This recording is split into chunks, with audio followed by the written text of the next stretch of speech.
Halo gengs, Assalamualaikum warahmatullahi wabarakatuh. Balik lagi di channel Haris WD. Aduh, di pagi yang cerah ini ya. Kemarin sempat telat upload rasanya. Ya karena saya baru aja vaksin kedua kemarin ya. Vaksinnya sih AstraZeneca, jadi reaksi badan agak gimana ya gitu, meriang-meriang gitu deh ya. Tapi vaksin itu penting soalnya karena di sini pemerintah juga sedang mempercepat persentase masyarakat yang vaksin. Well, gimana kabar kalian teman-teman? Semoga sehat-sehat selalu ya. Semoga yang masih tetap berusaha di masa pandemi ini usahanya semakin lancar. Oh ya, saya mau curhat sedikit. Jadi saya baru aja kena musibah nih teman-teman. Aduh, musibahnya itu kehilangan motor. Jadi ini motornya ibu saya sih. Motornya itu Scoopy. Jadi ceritanya itu ibu saya ini kan punya kios, toko sembako gitulah yang kecil. Baru merintis, baru sekitar 3 minggu lah kami merintis usaha ini. Nah, kronologisnya itu adalah, jadi di kios ini kan kanan kirinya itu ada usaha lain lah, seperti bengkel, ada kios buah juga kayak gitu.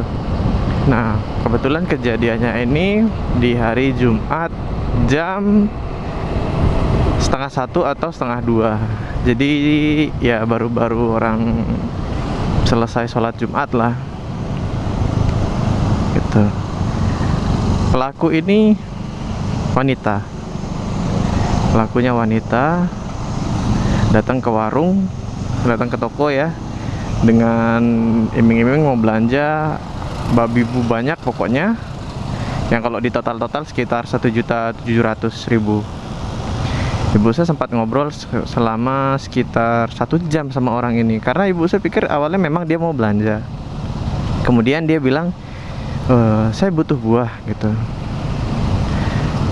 Nah, ketika dia bilang begitu, ibu saya arahkan ke toko buah sebelah. Oh ya, silahkan ke sebelah, kalau saya belum punya buah gitu.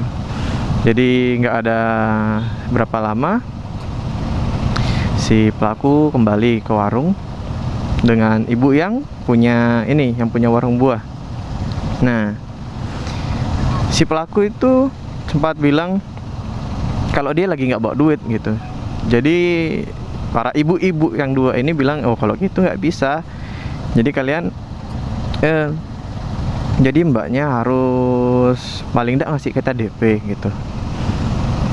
Oke. Kemudian dia bilang, oh kalau gitu saya pergi ke rumah orang tua saya deh di BTN bla bla bla gitu. Kebetulan lokasi BTN ini nggak jauh dari lokasi kios ini, mungkin sekitar 1 kilo lah, nggak begitu jauh ya. Hanya saja yang tadinya orang ini datang ke toko ibu saya ini sudah terengah-engah gitu ya, posturnya agak, ya memang sih agak gemuk ya, dia terengah-engah seperti itu ya. Jadi ya sudah gitu. Ibu saya bilang, apa perlu saya antar? Dia bilang, ibu saya, apa perlu tak antar? Side bahasanya. Side itu berarti Anda dalam bahasa halus ya, bahasa Lombok. Side perlu saya antar ke rumah orang tuanya gitu. Si pelaku bilang, nggak usah. Dia bilang, kalau ibu rincikan aja deh belanjaan saya tadi berapa gitu. Jadi si pelaku minta ibu saya merincikan. Kalau sama ibu ini aja dah, nggak apa-apa, dia bilang, sama si ibu jualan buah. Jadi dia minta diantar itu sama si ibu jualan buah. Akhirnya karena ibu saya kan kenal nih sama yang jualan buah. Ibu, kalau begitu ya dah, antarkan si orang ini ke rumah orang tuanya untuk ambil uang. Tapi saya lewat jalur lain ya. Tapi ibu ya yang antar, pastikan ibu ya yang antar gitu. Oke, akhirnya kemudian berangkatlah mereka. Tak sekian lama ibu dagang buah ini kembali, tapi dengan membawa motornya sendiri. Otomatis ibu saya kaget dong, ya kan? Dia datang bawa motornya sendiri. Loh, motor saya mana gitu, kata ibu saya. Loh, itu bukannya temennya tadi yang bawa, katanya mau ke sini. Dia bilang, oh itu bukan temen saya, Bu. Wah, berarti oke lah, hilang motor ini kan, dibawa lari gitu. Nah, terus setelah itu kami buat laporan kan ke kantor polisi, ke polsek terdekat lah gitu. Bikin laporannya. Ternyata di sana ini kita kasih tahu nih ciri-ciri pelaku seperti A, B, C gitu ya. Si polisi ini menunjukkan foto wanita juga. Seperti ini nggak pelakunya. Nah, ibu saya bilang kalau posturnya mungkin tidak segemuk ini sepertinya, gitu. Tidak sebesar ini sepertinya. Kemudian dilihatkan wajahnya. Kalau dari mata, karena dia pakai masker kan. Nih, masker nih. Salah satunya jadi kedok untuk orang melakukan kejahatan nih, salah satunya. Kita perlu waspada. Untuk dari matanya sih, iya, ini orangnya gitu. Oke, polisi menerima laporan akhirnya. Nah, setelah kami buat laporan, kita telepon keluarga, beritahu ini kan. Kebetulan saya punya tante lah gitu ya. Tante ini tanya, kayak gimana pelakunya? Ciri-cirinya A, B, C gini. Tunggu sebentar, dia bilang. Saya sepertinya kenal. Saya coba ke rumahnya loh. Kita kaget loh. Kok bisa ini? Ya, tapi dicoba dulu deh. Dicarilah ke rumahnya. Ternyata yang ketemu orang tuanya. Oh, orang tuanya nih nggak tahu apa-apa kan. Akhirnya kita pulang.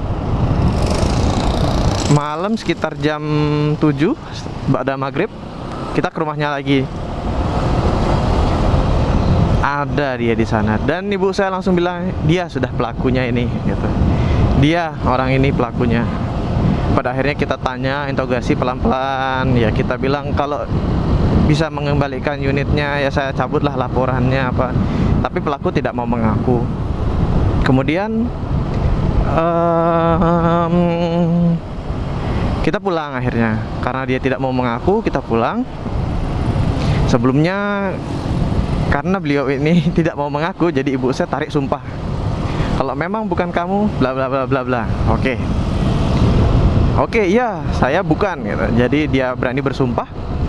Pulang kita. Mungkin sekitar 15 menit setelah pulang, 15 sampai 20 menit lah gitu.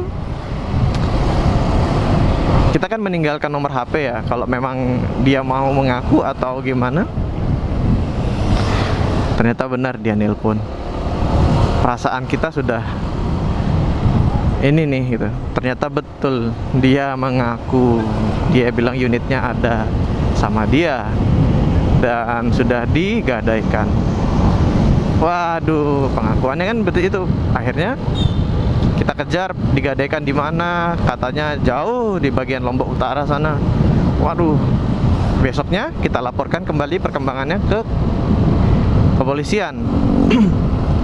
Nah, berdasarkan penelusuran yang saya lakukan sendiri, pada akhirnya kan kita punya videonya, pengakuan pelaku, kita kasih lihat ke polisi. Ternyata orang ini sudah biasa melakukan aksi seperti ini, tapi targetnya biasanya handphone dengan modus yang sama, belanja, pura-pura nggak bawa uang gitu. Pada akhirnya orangnya dijemput siang itu dan dibawa untuk mencari unit ini. Begitu dibawa, itu di hari Jumat ya tadi. Ini di hari Sabtunya. Hari Sabtunya kita buat laporan perkembangan kegiatan hasil. Oke, kita disuruh pulang. Polisi meneruskan mencari kan, karena pelaku sudah teridentifikasi. Kemudian hari Sabtu habis maghrib kita ditelepon sama polisi bahwa motor ini ketemu dan sudah ada di polsek gitu. Akhirnya ke sana. Jadi orang ini melakukan aksinya ini berdua, pasangan berdua. Ya seperti itu. Terus motor ini sudah ada di polsek, tapi sudah dirubah bro. Dari awalnya Scoopy Sporty digantilah semua ininya jadi Scoopy Stylish. Pelek sudah berubah. Pelek Scoopy kan yang gede nih, Scoopy 2018, diganti Scoopy yang tahun lebih tua lagi gitu, yang peleknya 14 itu diganti ke situ. Ternyata kedapatannya juga di daerah Lombok Barat men, bukan di daerah Lombok Utara gitu. Awalnya dia janjiin kita hari Senin untuk dikembalikan unit ini, tapi ya mana kita bisa percaya kan, istilahnya seperti itu. Akhirnya ya kita telusuri seperti itu. Alhamdulillah nih masih rezeki dapat. Kemudian oleh si penadah ya dikembalikan lah ininya, semua part-partnya kayak seperti pelek, terus cover knalpot. Nah, enggak sih, yang sebelum ini ya, cover knalpotnya itu nggak ada kayak gitu, udah dikembalikan semua. Pada hari Minggunya itu unit bisa kita bawa pulang ya, alhamdulillah banget lah, masih rezeki. Jadi ya pesan buat teman-teman semua nih, dari pengalaman apa yang terjadi kepada saya kemarin, ya waspada lah. Di masa pandemi ini orang memang sulit dapat pekerjaan, sulit menjalankan usaha pun sulit. Jadi ya kalau bukan dari kita yang waspada, ya gimana ya gitu. Kita tidak bisa mencegah orang lain gitu, nggak bisa kayak bilang swiper jangan mencuri gitu kan, nggak bisa. Jadi kita yang harus waspada. Jadi sekian dulu ya curhat pagi ini. Jangan lupa like, comment, share, dan subscribe channel ini supaya channel ini makin berkembang dan saya juga semakin semangat untuk bikin videonya. Haris WD, sampai ketemu di video berikutnya. Assalamualaikum. Wah, kita sudah sampai.